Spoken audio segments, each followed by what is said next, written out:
গুলিস্তান রাজধানী ঢাকার প্রাণকেন্দ্র, ব্যস্ততম বাণিজ্যিক এলাকা ও প্রধান পরিবহন হাব। প্রতিদিন লক্ষাধিক মানুষের পদচারণায় মুখর এই এলাকা দীর্ঘদিন ধরেই ফুটপাত দখল, হকার, যানজট এবং অবৈধ চাঁদাবাজির জন্য বেশ পরিচিত।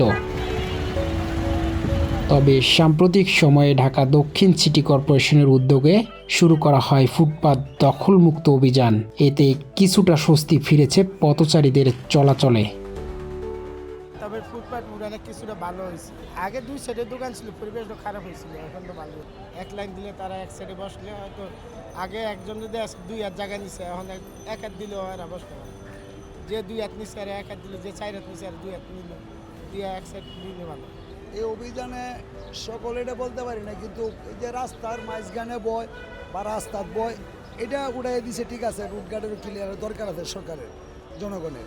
কিন্তু এই যে একবারে মনে করেন সারা রাস্তা বন্ধ না করে এক সাইডে বউ আর বাল বাচ্চা লিয়া চললে আমরা ভালো করে, এই যেমন একটা জীবন একটা সংসারী একটা ফুটের দোকানে। কিন্তু এই স্বস্তির বিপরীত পাশে রয়েছে কঠিন বাস্তবতা। জীবিকার তাগিদে ফুটপাতে বসা হাজারো ব্যবসায়ী এখন পড়েছে অনিশ্চয়তায়। বেচা কিনা এখন তো অবশ্যই নর্মাল, ঠিক আছে। আগে তো দোকানপাটের মতো ছিল, বেচা কিনা ছিল। এখন বেচা কিনা তো দোকানপাট উঠে দিচ্ছে, এখন নর্মালভাবে লাগানো হয়েছে, এই যে সেই হিসেবে একটু বেচা কিনা কম।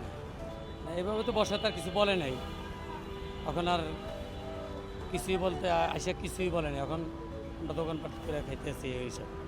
যে পর্যন্ত সরকার পুনর্বাসন না করবে সে পর্যন্ত তো এইভাবে থাকতে হবে, যে তো বাল বাচ্চা রিজিক এভাবে ব্যবস্থা করতে হবে না। আপনার ফুটপাতে যারা ফুটপাতে দোকানদারি করে তারা তো মনে করেন রাস্তায় দোকানদারি করে, যারা রাস্তায় দোকানদারি করে ওটাতে যে আপনার যানজট সৃষ্টি করে। আর ফুটপাতে দোকানদারি করলে ওটাতে যানজট সৃষ্টি হয় না। পথচারীর সমস্যা হয়, কিন্তু যানজটের সমস্যা হয় না।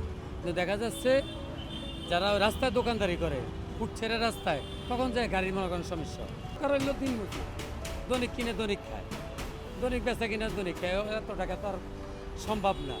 ওগুলোর মধ্যে কখনো মার্কেটগুলো ওইভাবে চলে যায়, হকার আর পায় না।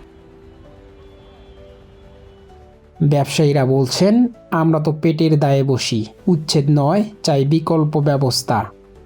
কিন্তু আমাদেরকে যদি উচ্ছেদ করে যায় রাস্তাতে বলছি, আমরা দামও কোথায়, বারবার নির্যাতন করে, 4-30 বছর বারবার, কিন্তু ধৈর্য হারে নাই, কান্নায় কোনোদিন না খাইও আসি এই দোকানের থেকে, 1 টাকা বিসমিল হয় নাই।